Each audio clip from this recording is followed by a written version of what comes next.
Sir अपनों को खुश रखना इससे आसान हो ही नहीं सकता।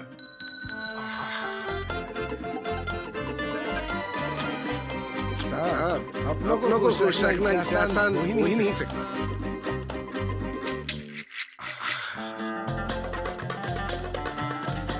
जरूर अपनों को खुश रखना इससे आसान हो ही नहीं सकता।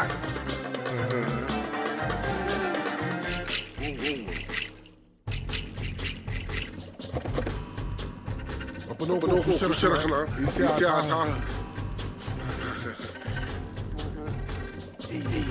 अपनों को खुशियां दिलाना आसान नहीं बनाते तो आगे कैसे बढ़ते। इसीलिए हम जो भी करते हैं उसे बेहतर बनाते आ रहे हैं, बनाते रहेंगे। Bajaj Finserv, think it done.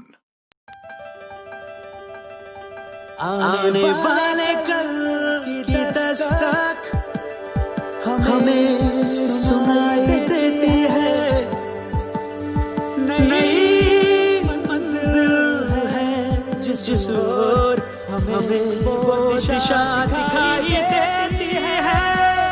नए इंडिया का नया जोश, नए इंडिया का नया जोश, नए जोश से निकल पड़े हम। आने वाला कल होगा हमारा, नए इंडिया का नया जोश। और नए इंडिया के इस सफर में टेक्नोलॉजी की शक्ति लेकर आपका भागीदार रहेगा रिलायंस, नए इंडिया का नया जोश। Welcome to the world of Tata Steel. A visionary, a man. He had his heart set on building a steel plant in India that would compare with the best globally. His dream was brought to fruition by his son, Dorabji Tata, and thus was born Tata Iron and Steel in Jamshedpur in 1907. At the turn of the 21st century, fueled by its global aspirations, Tata Steel expanded its footprint to Southeast Asia, in Singapore and Thailand. Acquisition of Chorus in Europe in 2007 placed it amongst the top global steel companies in the world. In 2015, Tata Steel set up a state-of-the-art integrated steel plant at Kalinganagar, Odisha, in India. The Phase 2 expansion of Kalinganagar steel plant from 3 million TPA to 8 million TPA is currently underway. The company is all set to pursue domestic growth with its acquisition of Bhushan Steel Limited and the steel business of Bhushan Martin. This forms part of the overall strategy to increase its India footprint, build capacity in long products, and enrich the product portfolio. Besides steel manufacturing facilities, the company has mining assets in the state of Jharkhand and Odisha in India. Tata Steel has evolved into a leading steel manufacturer, catering to diverse market sectors.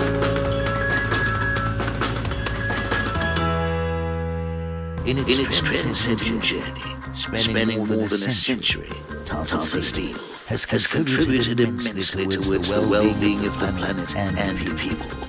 Guided by its vision to be the global steel industry benchmark for value creation and corporate citizenship, Tata Steel is poised to lead the future.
सुरक्षा हर pitch पर, ताकत लंबी बार खेलने की, perfect quality test, match से पहले ये सारे चेक्स बहुत जरूरी होते हैं। ठीक वैसे जैसे घर की छत चूज करते हैं, तो बस ले आइए GSW colour on plus kitchen, जो दे आपके घर को मजबूती और सुरक्षा। GSW कलर ऑन प्लस, सुंदर छत सालों साल। GSW न्यू स्टील TMT सरिया बेस्ट है। ये देखिए बेस्ट क्वालिटी।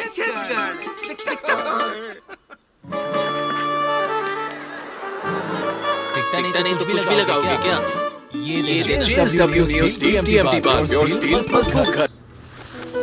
ये दीवारें जानती हैं हर शुरुआत का होता एक नई सोच के साथ अपने सपने की सुबह। जब उम्मीद मिलाए हिम्मत से हाथ, हर सपने को मिले मजबूती का साथ। आओ बनाए हर सपने को मजबूत GSW सीमेंट के साथ। GSW cement, the leaders choice. कभी हिंदुस्तान के रंगों के बारे में सोचा है? लाल, पीला, हरा, नीला। तो चलो मिलकर इस रंगीन चादर को फिर से सिलते हैं। जो तेरा वो मेरा और जो मेरा वो सबका। इसीलिए पहली बार GSW पेंट्स लाए हैं 1808 शेड्स एक ही प्राइस पर। GSW paints, think beautiful. In 1868, the Tata Group was founded on a philosophy that put the community at the heart of its existence. Today, we are a $100 million global enterprise.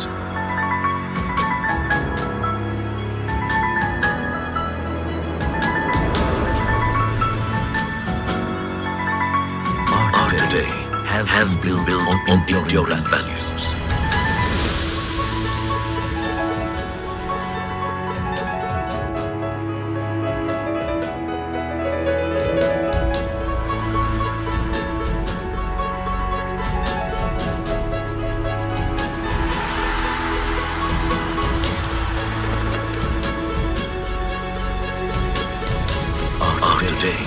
Is about delivering excellence across business sectors.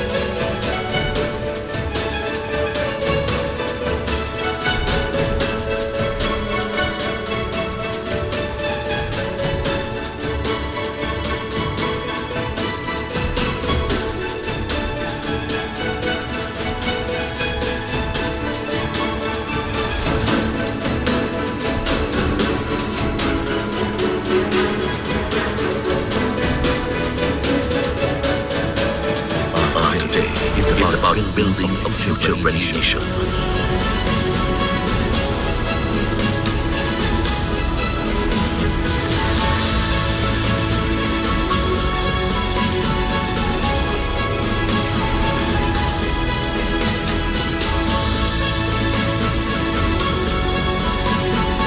Our today has a strong foundation with community at its core.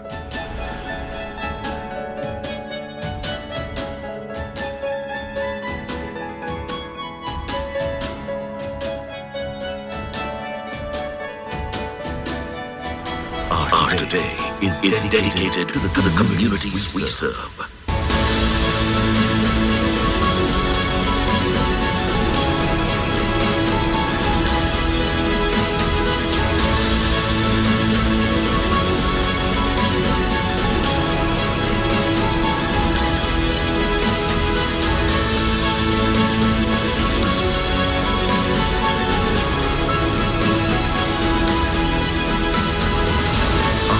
Today is always about more than just today.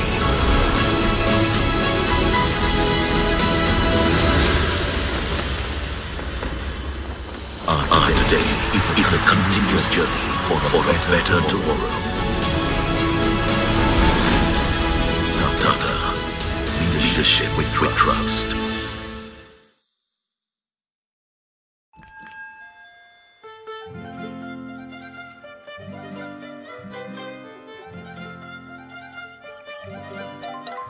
Sir अपनों को खुश रखना इससे आसान हो ही नहीं सकता।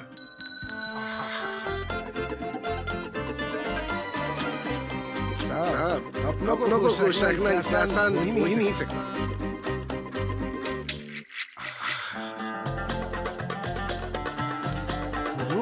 अपनों को खुश रखना इससे आसान हो ही नहीं सकता।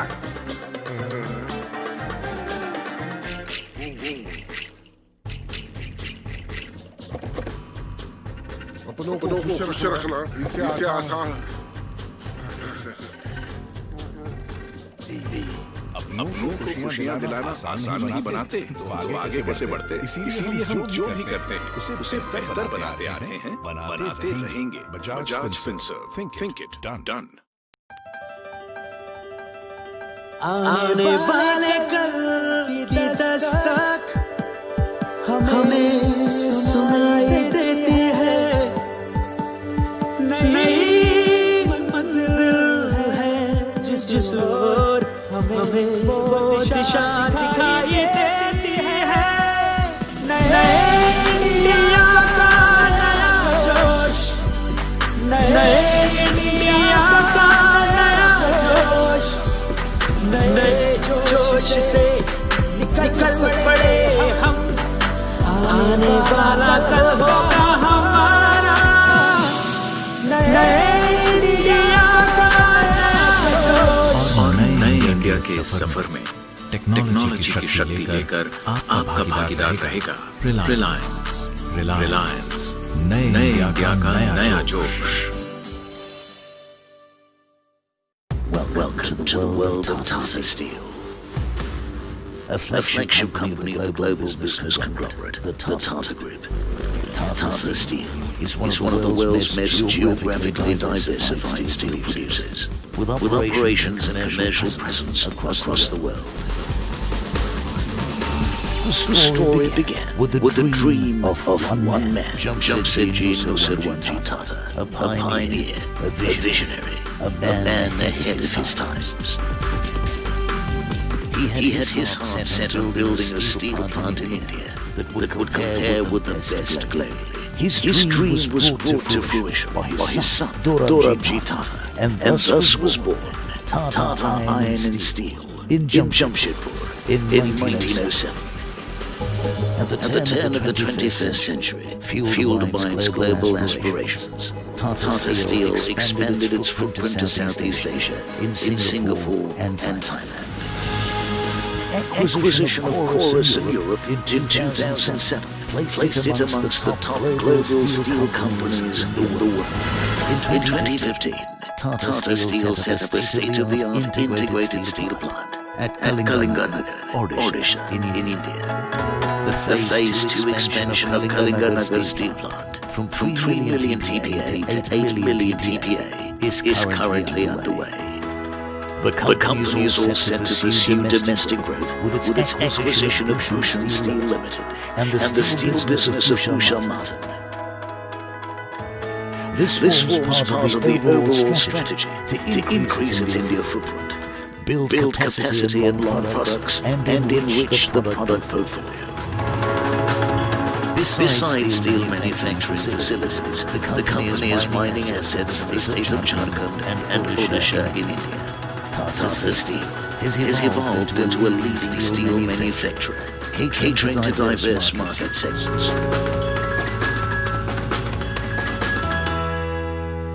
In its trend-setting journey, spanning more than a century, Tata Steel has contributed immensely towards the well-being of the planet and people. Guided by its vision to be the global steel industry benchmark for value creation and corporate citizenship, Tata Steel is poised to lead the future.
सुरक्षा हर pitch पर, ताकत लंबी पर खेलने की, perfect quality test, match से पहले ये सारे चेक्स बहुत जरूरी होते हैं, ठीक वैसे जैसे घर की छत चूज करते हैं। तो बस ले आइए GSW कलर ऑन प्लस की जो दे आपके घर को मजबूती और सुरक्षा। GSW कलर ऑन प्लस, सुंदर छत सालों साल। GSW न्यू स्टील TMT सरिया बेस्ट है। दिखता है।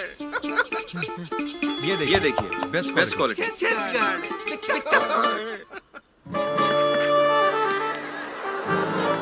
दिखता नहीं तो कुछ भी लगाओगे क्या? ये GSW न्यू स्टील TMT बार प्योर स्टील मजबूत घर।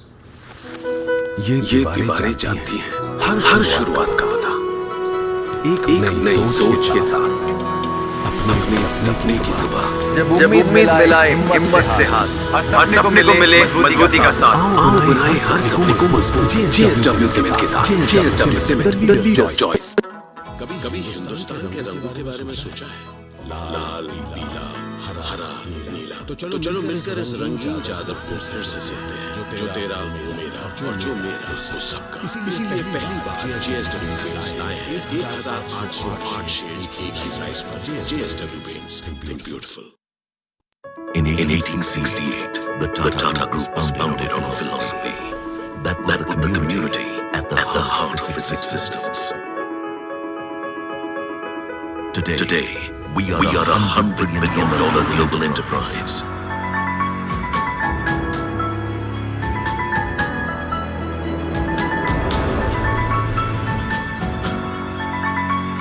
Our today has been built on enduring values.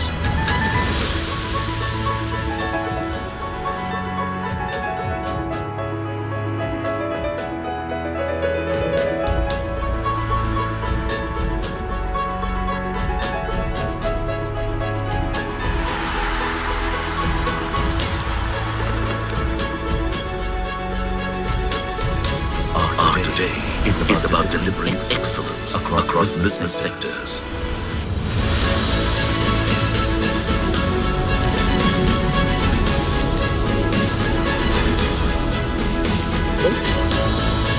Hello.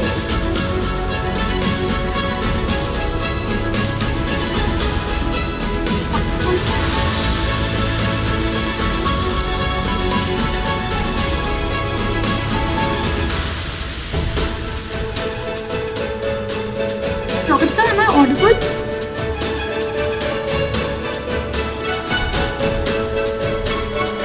Yeah, you are audible. Am I audible? Yes, sir. Yes. Clear? Okay. Yes, sir. Clear. So the speakers will be joining through this mode, right? Yes, sir. Through Cisco. Okay.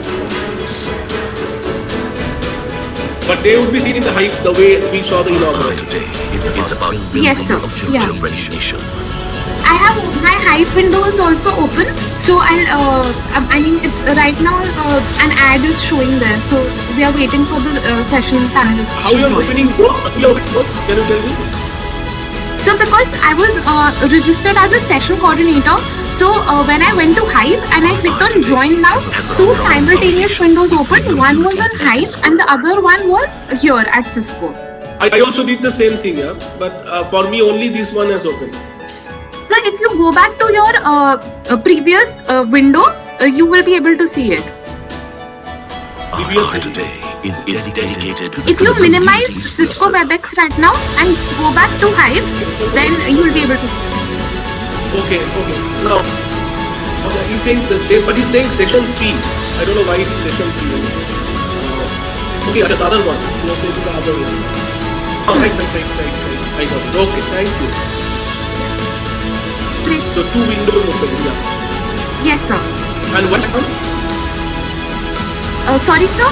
our today is Chat all are about in the more than just today. Chat will come. If you notice on Hive, there is a small box which says Q&A. You'll have to click there and then we'll be able to see the questions. Is a Q&A किधर है? On the top. better tomorrow. Yeah, on the top right corner. Contact us, change password, microphone. No, sir. I'll send you a photo of the window. Okay.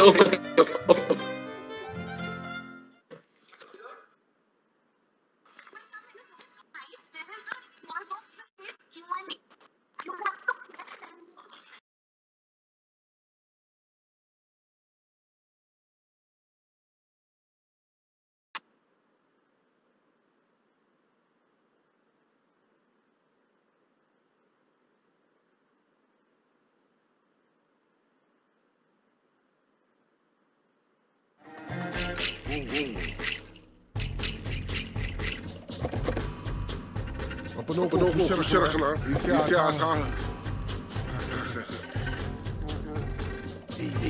अपनों को खुशियां दिलाना आसान नहीं बनाते तो आगे कैसे बढ़ते। इसीलिए हम जो भी करते हैं उसे बेहतर बनाते आ रहे हैं, बनाते रहेंगे। Bajaj Finserv, think it done. आने वाले कल की दस्तक हमें सुनाई देती है, नई मंजिल है जिस ओर हमें वो दिशा दिखाई देती है। नए इंडिया का नया जोश, नए इंडिया से निकल पड़े।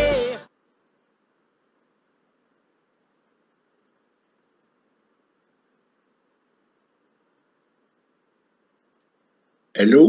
नए इंडिया के सफर में टेक्नोलॉजी की शक्ति लेकर आपका भागीदार रहेगा रिलायंस। नए इंडिया का नया जोश। Welcome, Mr. Paul. Welcome to the world's Dr. Kupaji from CII. A flagship. Thank you so much. Business conglomerate, the Tata Group. Oh, it's fine. Tata Steel is one of the world's most geographically diversified steel producers, with operations and commercial presence across the world. The story began with the dream of one man, Jamsetji Nusserwanji Tata, a pioneer, a visionary, a man ahead of his times. Hello. He had his heart set on building a steel plant in India that would compare with the best globally. His dream was brought to fruition by his son, Dorabji Tata, and thus was born Tata Iron and Steel in Jamshedpur in 1907. At the turn of the 21st century, fueled by its global aspirations, Tata Steel expanded its footprint to Southeast Asia, in Singapore and Thailand. Acquisition of Chorus in Europe. Hello, Mr. Harblin. This is Sri Kumar from CII Delhi. Welcome. Can you see me? Absolutely. Fine. Yeah. No, we started 1:15, so obviously, yeah. So there'll be. So I've been asked to connect at 1 to. Yes, we are expecting Dr. Anisha to also connect now, so that we can have an initial chat. The company is all set to pursue domestic growth. Yeah, With its thank you. acquisition of Thank you. Steel Limited and the steel business of Usha Martin. I'll just let him know. I'll just call him and let him know that you're on. The overall strategy Don't worry, I can increase wait India for footprint, it. Thank you. build capacity and products. I will attend a session on Friday. Besides steel manufacturing facilities, the company is mining assets in the state of Jharkhand and Odisha in India. Tata Steel has evolved into a leading steel manufacturer, catering to diverse market sectors.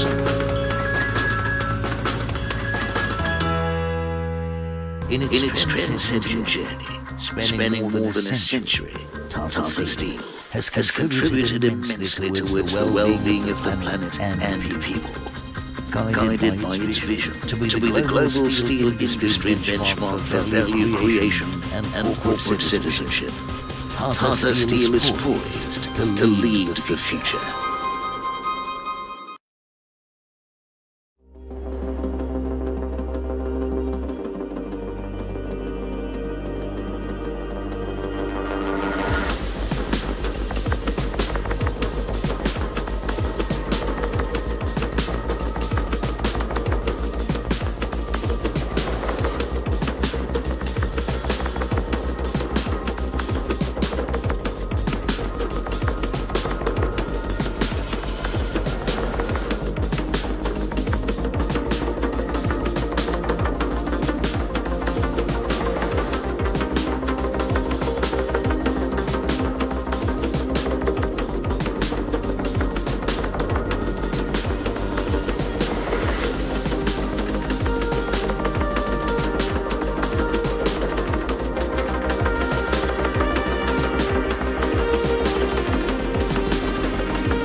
सुरक्षा हर pitch पर, ताकत लंबी पर खेलने की, perfect quality test, match से पहले ये सारे चेक्स बहुत जरूरी होते हैं, ठीक वैसे जैसे घर की छत चूज करते हैं। तो बस ले आइए GSW कलर ऑन प्लस की जो दे आपके घर को मजबूती और सुरक्षा। GSW कलर ऑन प्लस सुंदर छत सालों साल। GSW न्यू स्टील TMT सरिया बेस्ट है। ये देखिए बेस्ट क्वालिटी।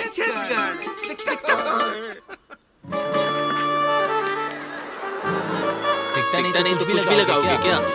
ये GSW न्यू स्टील TMT बार प्योर स्टील मजबूत घर। ये दीवारें जानती हैं हर शुरुआत का होता एक नई सोच के साथ अपने सपने की सुबह। जब उम्मीद मिलाए हिम्मत से हाथ, हर सपने को मिले मजबूती का साथ। आओ बनाए हर सपने को मजबूत GSW सीमेंट के साथ। GSW cement the leaders choice. कभी हिंदुस्तान के रंगों के बारे में सोचा है? लाल, पीला, हरा, नीला। तो चलो मिलकर इस रंगीन चादर को फिर से सिलते हैं। जो तेरा मेरा और जो मेरा वो सबका। इसीलिए पहली बार GSW पेंट्स लाए हैं 1808 शेड्स एक ही प्राइस पर। GSW paints beautiful. In 1868, the Tata Group was founded on a philosophy that put the community at the heart of its existence. Today, we are a $100 billion global enterprise.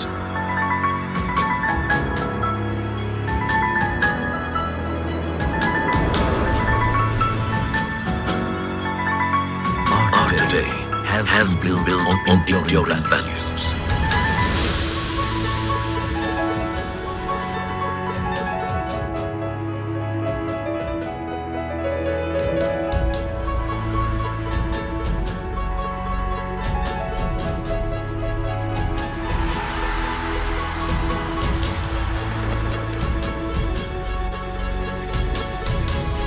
Today is about delivering excellence across business sectors.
of course, it's related to your inflation rate.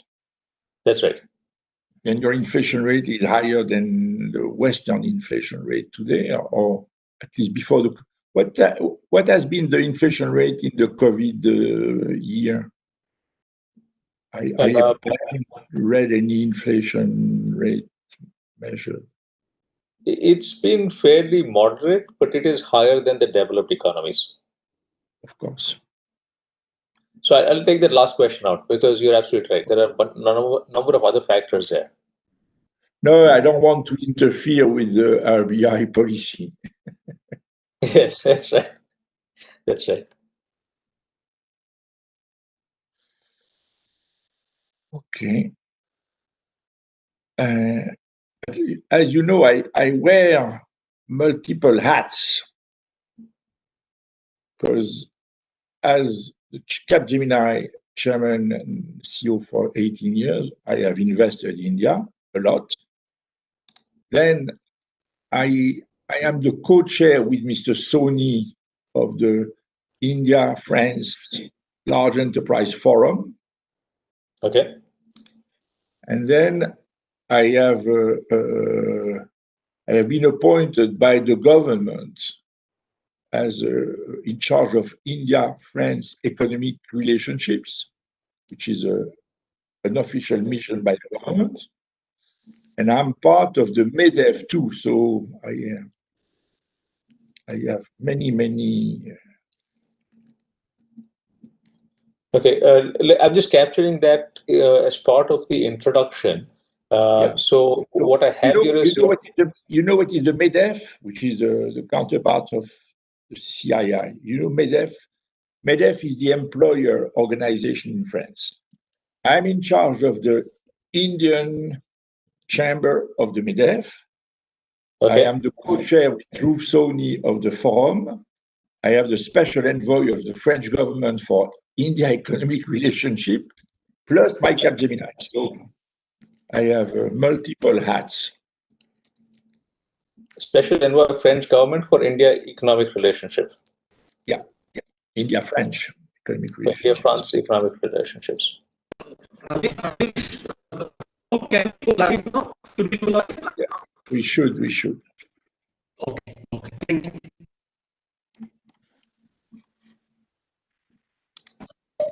We will just confirm in a minute once we are live. Just a moment, sir. Okay.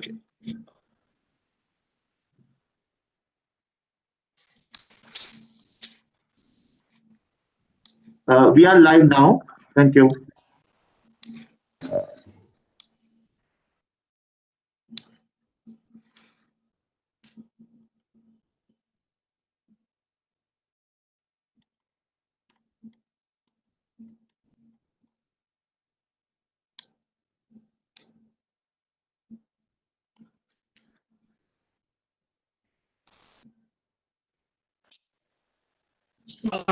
Let's start.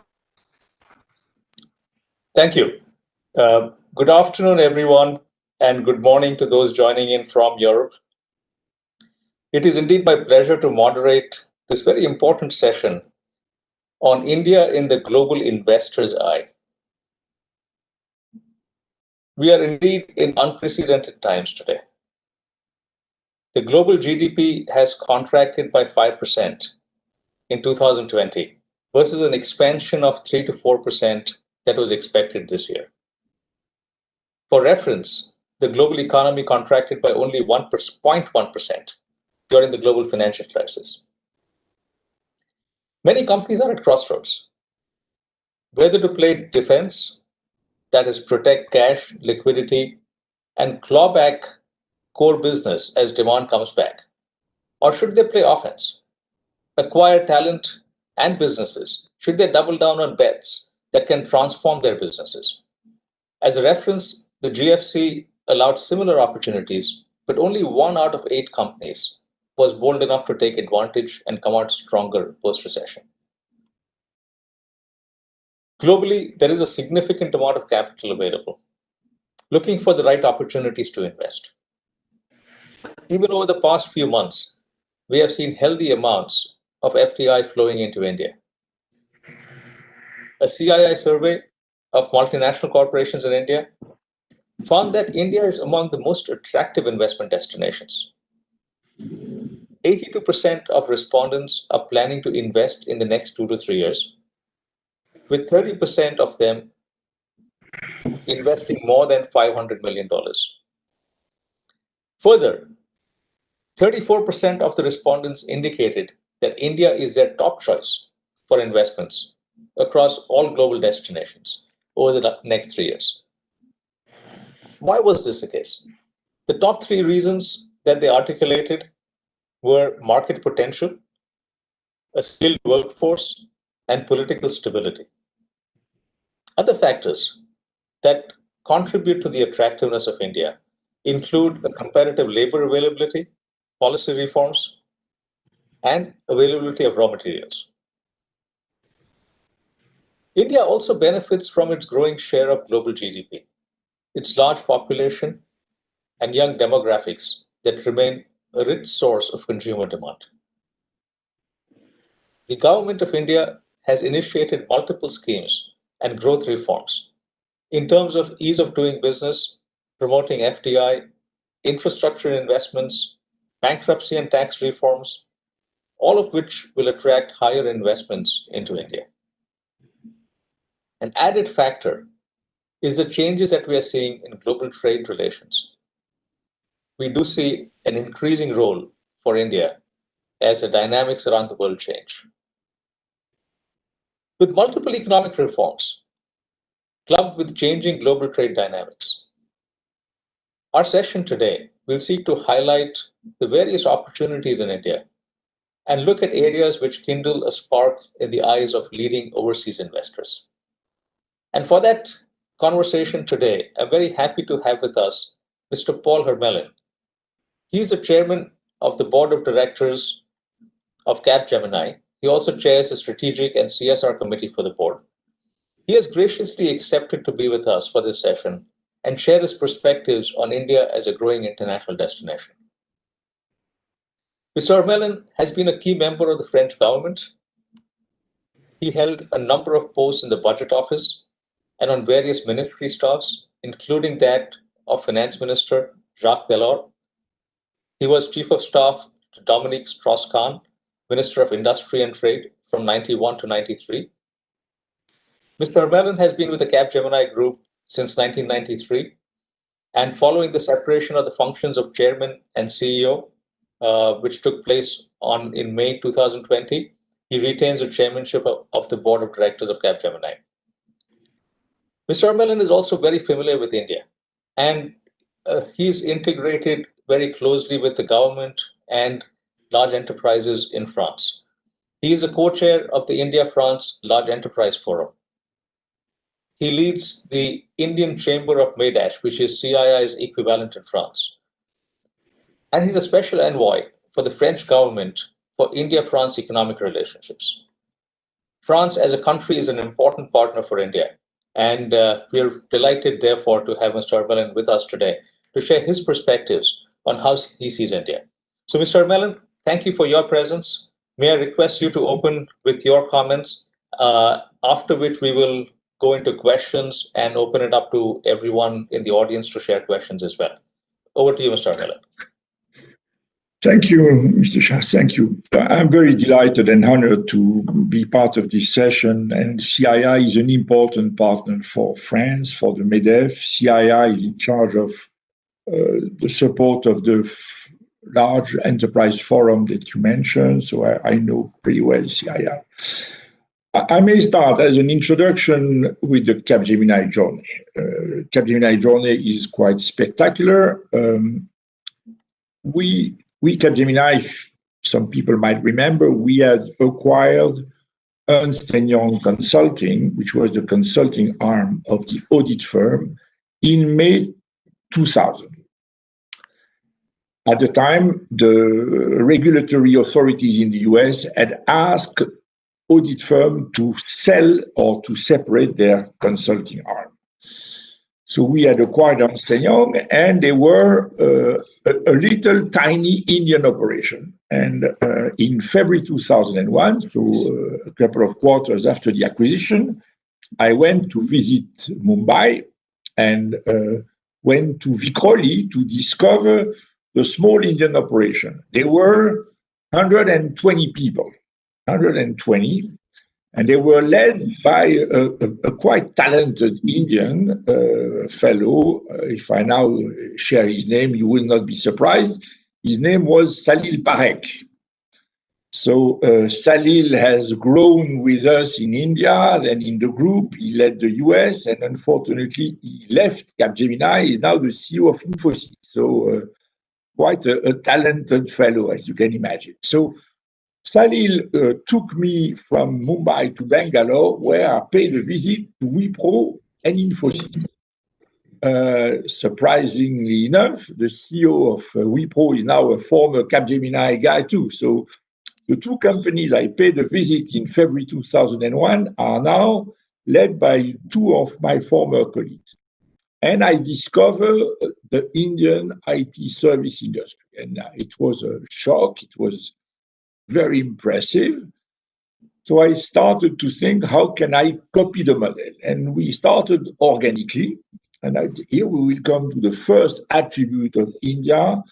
You, as a country, you have invested incredibly in your education system. And certainly, when there was a shortage of skills and people related to the year 2000 preparation, Indian operation, Indian company took that as a formidable opportunity to expand. And that was the start of Wipro, the start of Infosys, and not to forget, of course, Tata Consultancy. So we discovered that. We started organically. We grew from 2001 to 2006. And in 2006, I made my first acquisition. And now I may come back to something a little more controversial. I performed a few acquisitions in India, but most of them I tried to organize them on non-Indian stock exchange. Can I just say on that? Here might be something to amend one day. As we want to integrate operation, the Mumbai Stock Exchange does not offer easy way to squeeze out the minority interest, so it's very difficult. So we did our first acquisition in 2000 at the fall of 2006. It was consummated in the spring of 2007. It was Canbay. Canbay was listed on the Nasdaq. It was a true Indian operation centered on Pune and Bangalore. Then, several years later, we did another big one, iGate. iGate was another Nasdaq-listed company.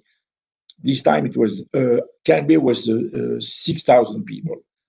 iGate was 30,000 people, and it was truly an Indian company led by Ashok Vemuri.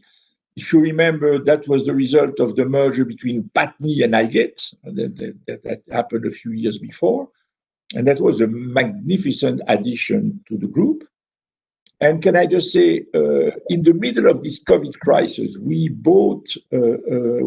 chose to diversify in engineering and R&D services, and we bought a company that had embarked on a global journey, including India sourcing.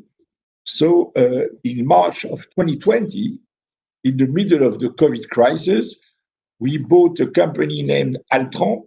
And in Altran, there are 14,000 people in India that came from Aricent. So another acquisition. So the total of our headcount brought by the acquisition was 5,000 in India for Canbay, 25 for iGate, that's 30, plus 14, 44. Total number of colleagues from India in the group today, 135,000, so half of the group. In the last meeting, physical meeting of the India-France Forum of Large Enterprise, your Prime Minister asked me to sit on the Indian side because we have more Indian colleagues than non-Indian colleagues, certainly maybe 5 times more than French employees. So, and on the cover page on the economic daily newspaper in France, I was mentioned as the Indian of the CAC 40. You know, the CAC 40 is the index of the 40 biggest market cap in France. And my surname is, I'm the Indian of the CAC 40. Okay, so what can I say? First, it has been very smooth. We combine organic growth. The organic growth was double digit every year. Even this year, I think in the second half of the year, we grow in India, so that's quite satisfactory. Has been really enabled by the formidable education system you have.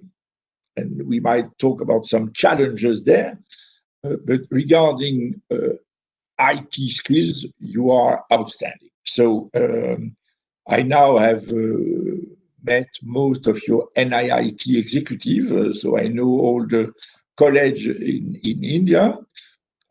Quite a formidable machine. It's a human machine of large scale and commensurate with the size of the country, of course. And we tap with pleasure there.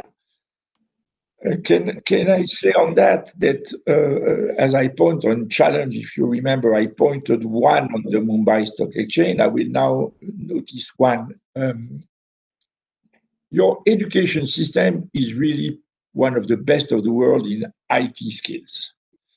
As we have now expanded to engineering and R&D, we discover, and in the market, there are a few competitors to India, notably coming from the former Soviet world, not Russia, but Ukraine and Belarus. And I see, notably in the US, some competitors to Indian workforce coming from Belarus, Ukraine, and where they have probably related to the former discipline and talent of the Soviet culture, extremely good engineering culture. And I would suspect India has to do really the same investment effort in engineering colleges as you did on IT skills. That could be an expansion. Ideas for the future. Through Altran, we have now 14,000 people, mainly in the north of India, so mostly Gurgaon and Noida, where, as we all know, the bulk of our IT skills are in southern India. We are everywhere. With 135,000 people, we are everywhere.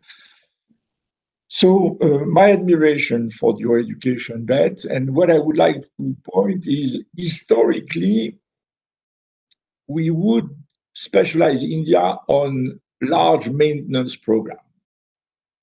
Maybe a little tedious, but that required discipline and good skills. We rapidly discovered the talent of our Indian colleagues for innovation. So now for the group, we have located in India most of our innovation centers. India is at the forefront of Capgemini regarding the new digital skills, the cloud initiative, so cloud native development. So India is really for us at the forefront of all the group. And I would like to add, we have opened a domestic market entity just to confront with your best Indian. I managed to keep some friendly relationship with my former colleagues, Thierry Delaporte and Salil Parekh. We don't talk about business, of course. And I have met most of your key executives. I remember I was nearly 13 years ago, I had the founder of Capgemini, Mr. Serge Kamp. I managed to have him having a lunch with Azim Premji, the founder of Wipro, two very senior people that have marked their industry. So I know pretty well that world. Innovation, excellence, we are very happy with our Indian footprint. Now, maybe through question, I move with the other hat, because as I lead that role of special envoy of the government, I try to help French company to invest in India. Notably, I have led delegations of French companies of diverse sizes, small and medium, plus large one. We organized visits to the local government of Maharashtra, of course, of Gujarat, of course, but also Bihar, on Karnataka, Rajasthan, Tamil Nadu. So I have been a little bit everywhere to support, and I try to understand how I can help the small company to find their way in India. Maybe we should, I can lead on that indefinitely. So either you want me to do that or we take a first question as you so wish. We can go with questions. That was very informative, and it's really amazing to see the depth of your association with India and across all the states.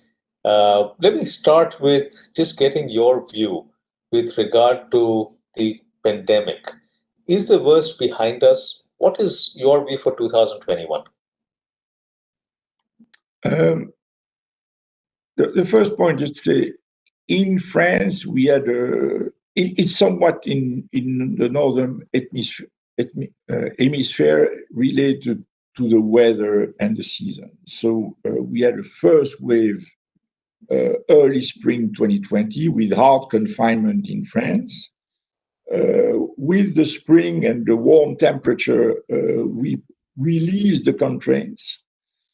We had a beautiful summer, and we thought we were free and we got rid of the pandemic, and it came back with the fall and rain and colder temperature. So there are waves, and we will have to survive waves of this virus pandemic. So at the end, we all rely on the vaccine.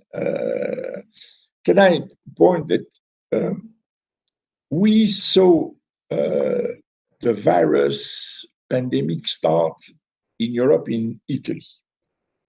That was the first country hit by the virus. And we rapidly reacted, and we thought we would work on working from home. And we embarked our Indian colleagues on the largest transition that we had recorded. We were very rapidly at 97% of our people working from home. When clients told us we are not secure with data if people work from home, we said then we will have to interrupt the service. So most clients said, okay, keep servicing us, including from home, but please take care of all firewalls and protection of data. We leased 10,000 of PC in the first weeks of February to get organized to do that. This has worked incredibly well. The discipline of the workforce, the quality. I might even surprise you. I think our productivity increased because people working from home, we really could optimize the allocation of skills to the task. We could use people from every city on a given engagement, and as Capgemini, we could improve the productivity. I guess it's somewhat similar for my Indian competitors. The network have proven resilient. That was a question, frankly. At the end of Q1 2020, we were all a little bit anxious. Very good job performed by the Indian telecom players. The network have proven solid and resilient. So we have embarked on that world. So how will that change? First, there will be further waves of the COVID. Apparently, we are at the end of the second wave in France. The wave is fading more slowly than we would, but compared to a few weeks ago, things have improved significantly. People already warn us there will be a third wave in January or February. So the only way out will be vaccine. And we have seen these incredible campaign, and I'm amazed. just an anecdote. Do you know that there are today more appetite from students in the tech college of the US in biotech than in IT? That's something we had never seen. For 20 years, the most demanded discipline in Caltech, Georgia Tech, all the tech college of the US was for software. And by the way, the software division of this beautiful and exciting college were populated with Indians, Koreans, Chinese, full of Asian people. Now, excitement is on biotech, and certainly this incredible performance delivered by the big pharma and some biotech startup. The messenger ARN vaccine was initiated by biotech will move the excitement. And my view, with the talent of the young population in India, you should invest in colleges of technology on biotech, because there are already a few biotech initiatives in India, but this will become very big, not only for vaccine, but for a lot of telemedicine and a lot of technology related to the human genome. So we have learned a lot. As an answer, I think the virus will stay for a while, and we all hope for the vaccine. In continental Europe, we still wait for the EU endorsement of the vaccine, so it should start in January, I think. Okay, thank you for that. Let me go towards India and the reforms that have taken place here. We've seen a number of reforms over the last few years. What do you think are some of the key challenges for investors still in terms of investing in India? And what are some of the best practices that India could look at for attracting more investors? I will start with a remark that should be addressed to the foreign investors. I heard it from the Indian ambassador in Paris. He said we were holding a big meeting with a lot of companies, including small and medium. And he said, okay, you guys, you file for an investment, and not only we'll come back on that at the federal level, but at the state level. It's true that the instruction of these demands are long, but they come through. The administration is solid. You have to be patient. But once you get the green light, you are too slow. So the question was, how should we train our foreign investor to accommodate and learn how to work with the Indian administration? There are no formal obstacles. There are no blocking regulation.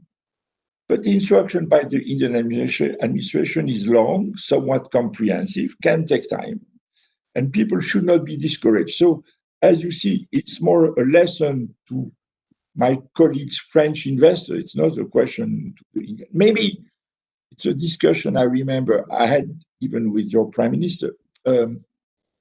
Maybe the Indian administration should publish the timing of their authorization so people would know and be ready. So it's a little demanding. I was a former civil servant, as you pointed initially. I know it's difficult, but if you say to get the authorization will take 4 months or 8 months, I don't care. If we could publish that, people would be ready to start the day they get it. So that's something.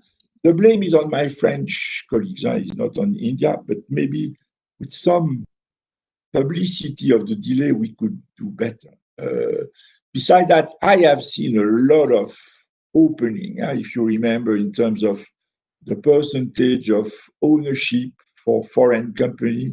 These are regulations that have been incredibly softened and improved. There are some that remain in some regulated industry. We have seen the GST reform, of course. We have seen a lot of things that are helping. Something that my French investors tend to underestimate is we are a centralized country. So when we get something from Paris, it's for all of France.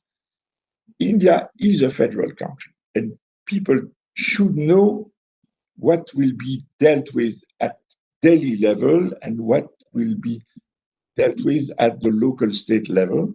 And India is so immense that I keep saying to the investor, pick where you want to invest and create relationships at the state level. Because it's a federal world. We French are not accustomed to that.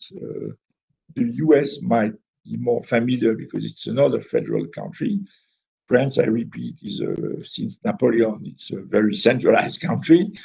So we don't know that. So that's an obstacle. That's why I led the visit to states. I went to Tamil Nadu, I went to Gujarat, I went with delegation of 40 investors, 100 investors in Chennai. They need to understand the federal nature of India.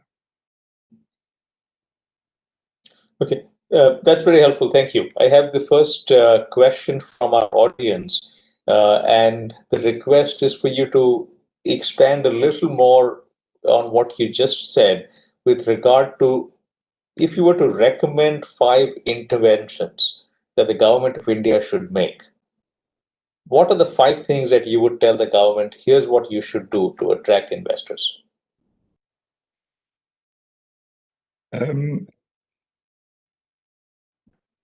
First, I think maybe a guide that would show where the responsibilities, when people want to implement a plan, what would be the role and responsibilities of municipal authorities, what would be the role and responsibility of the state, and then the federal state. And can we simplify? India is the largest world democracy, but investors tend to be a little lost in the multiple roles, and I don't know if we could find some form of alignment of responsibilities, but it should not be seen as a steeplechase, where you have to jump over obstacles. So that's a complexity for people. And I know, as you are a truly democratic country, when there are some local implementation, it's subject to a lot of local regulation, and people are vocal to defend their right. But it makes the journey quite difficult, notably in terms of the duration.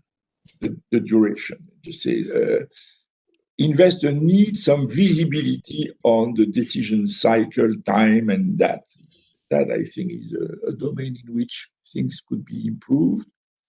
Then, notably, we may come back on that. I understand that India would like not to be a substitute to China, but take a little bit advantage of the tension between China and the West to push its role as a global delivery place for exports. And that some simplification of regulation, but there would be industry by industry. There are no global reform. It's really maybe a little tedious and delicate, but we should take. I take the example. We all know Renault has invested in India, French auto car makers. We all know the Quid is a large success in the Indian auto market. If we want to convince Renault to export massively the Quid in all Asia, I'm not a specialist of the auto industry, but some regulation have to be twisted, adjusted for the auto sector. And just say, if India, that's a request. I today prepare, with the support of CII, I have suggested to my counterpart that we don't wait time where we could travel again. We will hold a virtual meeting of the India-France Forum next January. And I repeat, it's supported by CII. So I was asked, can we open a chapter on how can we go beyond the big Make in India program of the government from export from India, where India would like to improve its role and contribution to global trade. And as we prepare for the meeting, my colleagues in France say these are very sectorial regulations. There's not a global regulation that would apply from auto to even tires, from tires to electronic devices. So these are very industrial specific regulations that should be taken care of, amended, adjusted, updated to help for export from India. Thank you.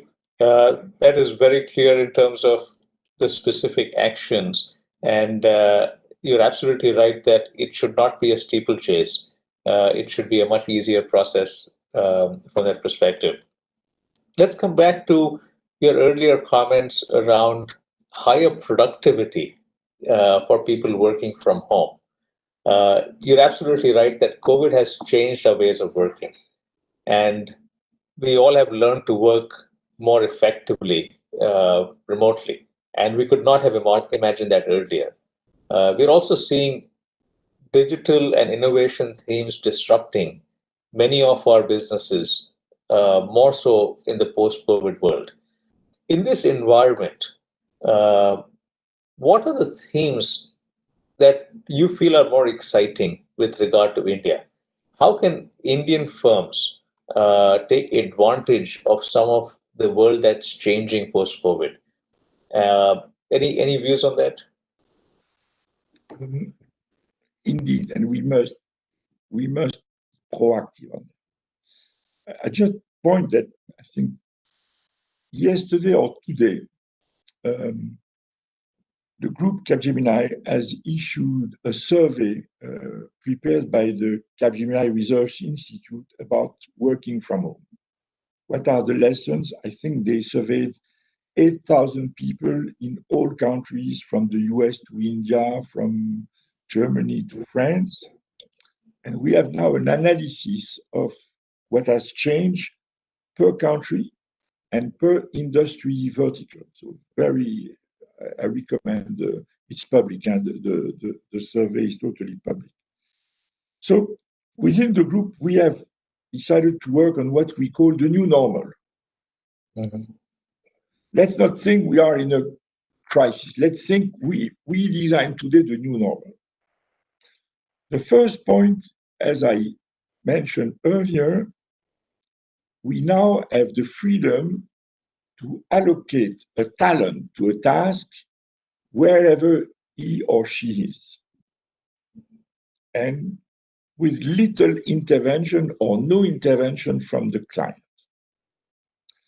This has proven very, very effective, because large IT service companies like Indian ones, Infosys, TCS, Capgemini, Accenture, we all have sophisticated data repository about data to optimize the allocation of people. So most probably, in the future, we can work more with a physical disconnection from clients. That will be beneficial for the Indian industry when related to the service of Western clients, for sure. Now, there are some challenges related to that new model. So I don't believe people should work from home 100% of their time. First, you do tend to weaken the company culture. I will give an anecdote. For your career and your promotion, you do not necessarily will find a promotion within the virtual team you're part of. There will be lateral moves. And you hear of the lateral options at the cafeteria at lunchtime. There are a lot of informal information exchanges that should be preserved. So during the COVID, not a sign of being lazy, but we love coffee break in France and we love espresso. A lot of my project leader led virtual coffee break on Zoom or Teams or whatever to keep a flow of informal contact. That's part of the productivity. So the new normal will have to be redefined. It's clear that people will work more from home. When I spoke with Ashwin Yardi, our Indian leader, a member of the Group Executive Committee, he told me some young people flew back or took a train back to their hometown, leaving Bangalore or Hyderabad and living with their parents in a tier 2 or tier 3 city. And they would like to stay there. They would like that we allow them to work several days a week in their hometown. That should be possible. That might reduce a little bit the concentration of people in large metropolitan areas. So the new normal might see another geographical allocation of technology talents. That would be a big change.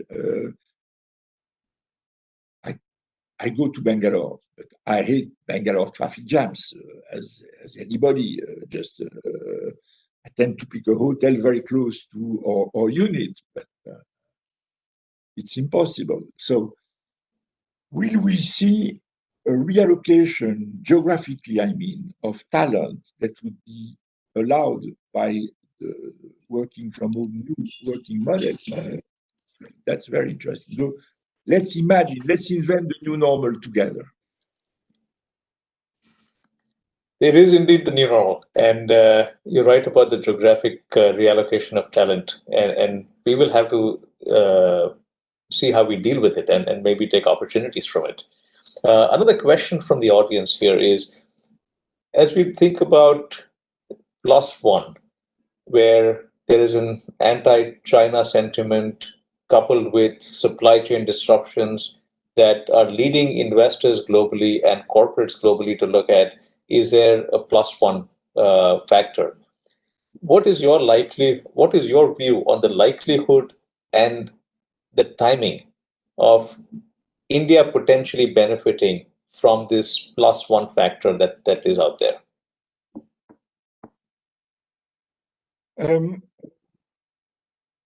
First, it's not a simple question. And we have to think with multiple layers. By the way,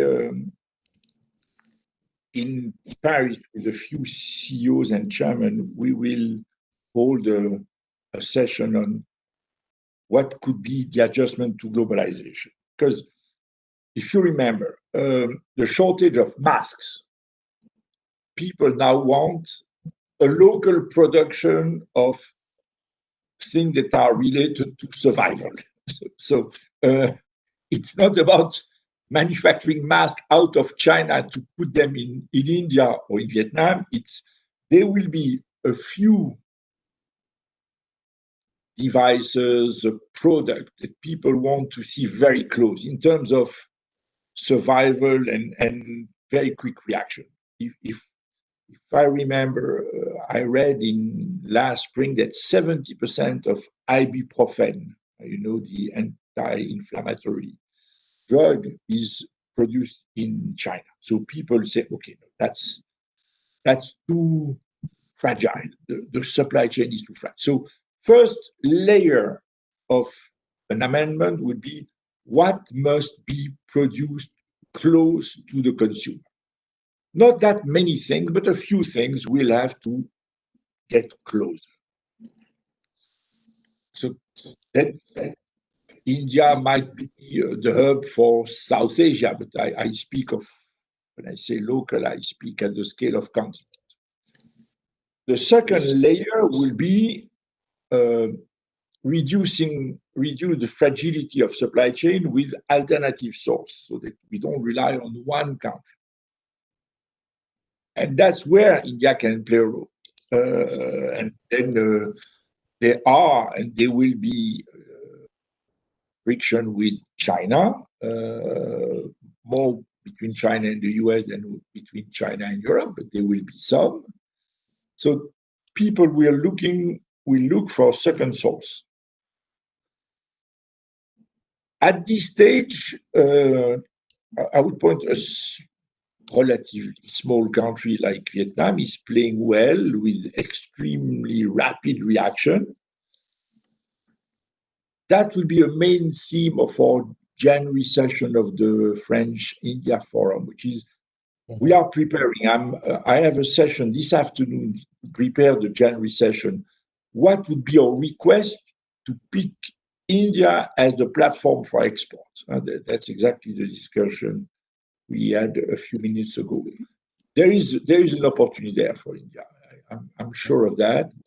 That will require, as I said, vertical accommodation, but I think there is room for that. The supply chain, the global supply chain will be revisited. And can I add that there is a third layer where some people dream in Western world that part of the production could be brought back to France, UK, the US. This might occur too, but with a high level of automation. So when we work on process automation, when we work on artificial intelligence, part of the transformation of manufacturing could help some production to get back to expensive countries. That explains the passion of Germany for what they call manufacturing 4.0. It's a passion because they know the survival of their manufacturing passion rely on what can be developed on automation. Thank you. Let me move to a question on startups. The startup economy is booming in India. It's driven by a class of young entrepreneurs with ideas, with much greater insight into technology. How do you see this startup culture in India playing a part in the global economy? And how would investors look at this dynamic?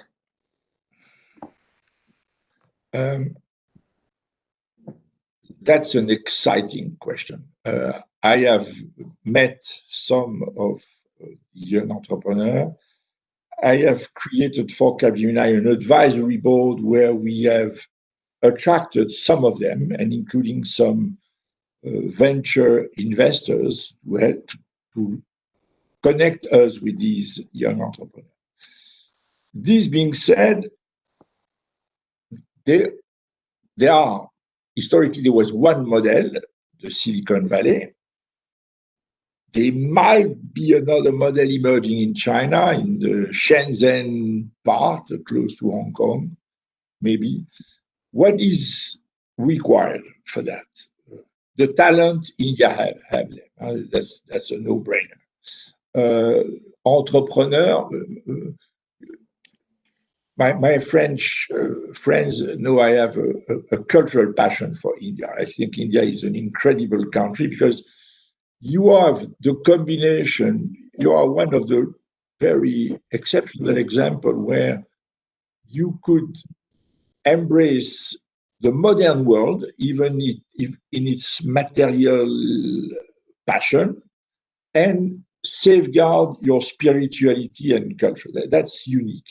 Just say I don't see that anywhere else. But they are entrepreneurs. The Tata family is a family entrepreneur. I spoke of Mr. Premji. They are tradition of entrepreneurs in India. But what is needed is a financial market that supports entrepreneurs. And it's difficult. It's difficult. In France, we had to change a lot of things to create a vibrant financial market to place bets. And just say, Nicolas Dufour, that was my number two. He was the CFO of Capgemini and now runs PPI France, which is a special bank dedicated to innovation. He has done incredible thing. He was with me as the CFO of the group. He shared my passion for India. You should invite Nicolas on financing. He has implemented some new ideas. This is needed. And then the next question is, you need a big market. Because to start big initiative, you need an instant market. And that's where the US are better than anybody. Because the US market is one large market with very little internal barriers. And it's a market very open to disruption, transformation, and innovation. Here, we in Europe have to try to copy that, or whatever we say about the EU internal market, there are still a lot of national regulation, and then you should think about India.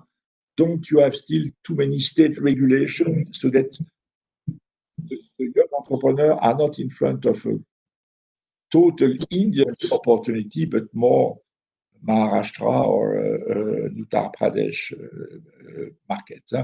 So let's, this is what I say is applicable to France too.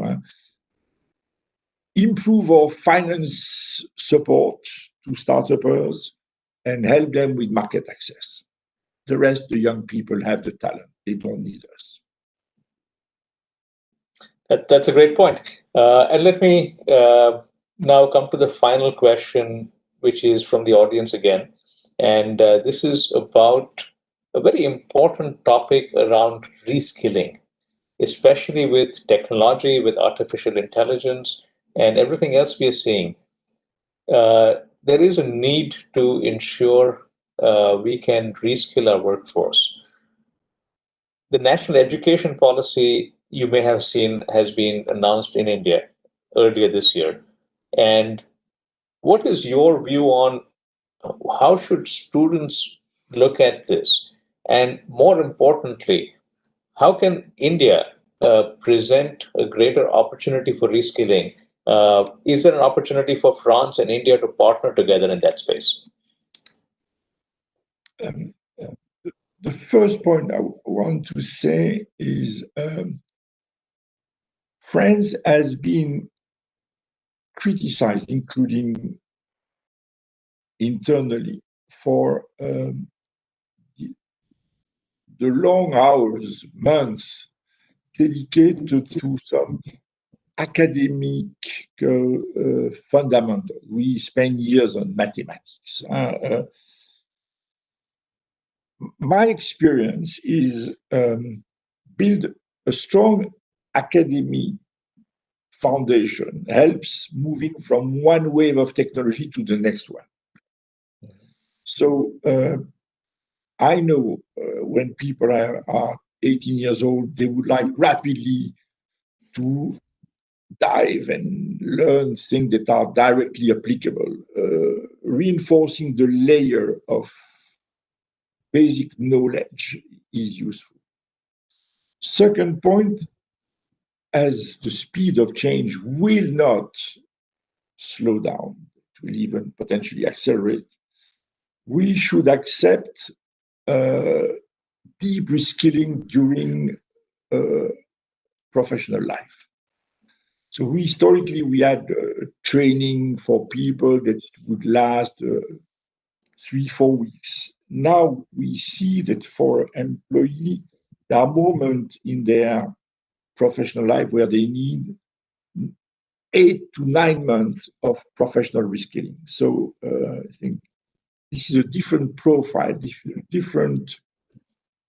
We should look differently at how we will live a professional life with different stages and deep reskilling. And we have opened some internal schools for long periods, certainly much longer than what we had recorded before. So that's a complex journey for people. I think first point, just say, can we do and how will we do remote education and training? we dreamed a little bit about the MOOC and the fact that students would rather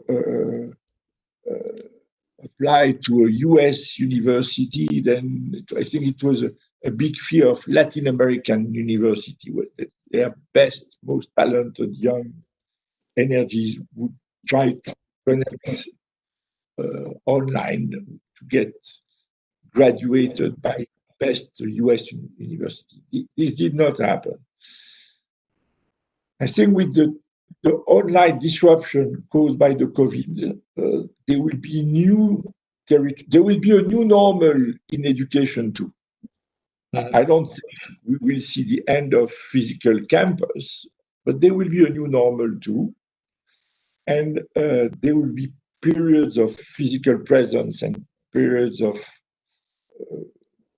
learning from home. As we work from home, there will be learning from home. That will allow some flexibility. Can that allow some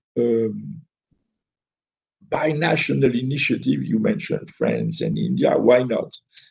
I know when I organized the French-Indian sessions, I have been asked to put on the agenda some combination of studies and universities in the world of environment, oil and gas, energy efficiency, everything related to the green challenge of the planet. That's something that will go. Our young people have ambition for their personal career, but want to work in a company that cares about the society and cares about the planet. So, as everybody, I don't think we are particularly unique. We have put sustainability as our first investment, social investment in the group. And we took, as Capgemini, as a consulting firm, two objectives. First was to neutralize our carbon footprint. And like a lot of our colleagues, we have taken strong commitment about being carbon neutral in 2025. But the young people that we attract want to create something for the planet. So we took an objective of helping our clients saving 10 million tons of carbon every year. And this is extremely motivating for the Capgemini new joiners and employees. And I guess everybody will do something. So that will give some birth to joint initiative. Because when I say we'll save 10 million, it will be notably with the work performed by Indian talent working for US clients. So there will be joint initiative around the planet challenge. And I'm very proud of that. And I know people want to be part of that. And I think this is wonderful. We should bet on the years they have exciting. And I'd just like to point at a last point. Since the COVID, we have onboarded more than 5,000 young talents. So we now have to learn onboarding young people in the company, which usually was part of physical interaction. So how do you onboard someone that works from home? That's a challenge. We are learning. That's the beauty of the new normal. The new normal will be a combination of digital relationship and human interaction, physical interaction. Let's have our young people design the world of today and tomorrow. Thank you for those views. Let me just close by saying that it was a real pleasure talking with you. Your views were very insightful, and I'm sure that our audience also would have learned a lot today. Let me just outline three key takeaways from our discussion. First is, you talked about some of the trends in the new normal, the reallocation of talent globally, supply chain disruptions, in a sense, what should be produced closer to the customer, and changing needs in education. You outline a change that's needed for India, and how India can attract more investors. Simplify. He said, provide a guide on how to navigate. Don't make it a steeplechase. Let's look at industry by industry actions to take advantage of the plus one effect. How can India become the second source and accelerate the startup culture? As that's an exciting new area that will provide a lot of momentum to what India is doing. And finally, let me have a call for action, as we should have something meaningful to take forward here. And one is on reskilling. As we talked about the potential for France and India to do something together, maybe this is a call for action that CII and MEDEF can take together and look at how we can set something for both the governments to consider and create it as a bigger potential. And the last point there, I would say something personally close to my heart and for the Mahindra family as well, is sustainability. That is one area that you very nicely highlighted the importance of sustainability and the actions being taken. And that, from a personal standpoint, the Mahindra Group would be very happy to work with Capgemini, and we can look at seeing how we can make it a broader initiative as well. It's a very important one for us. So with that, thank you again. Thank you to the audience for being with us today. And very warm thank you to the CII team that has organized this and made it a seamless event. And keep India as it is. It's a wonderful country. I love it. Thank you.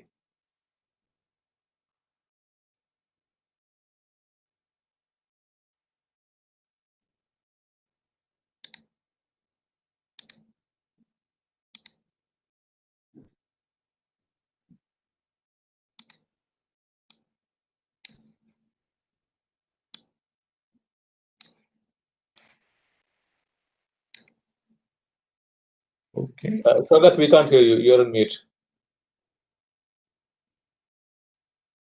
No, thank you, Paul, for a wonderful. Thank you. Thank you. Okay. Thank you. Thank you, Anish. Bye. Thank you. Pleasure meeting you. When we are in India next, we should get together. Okay.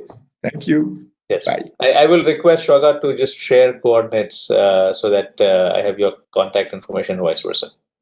Okay. Thank you. Bye. Okay. Thank you. Bye-bye.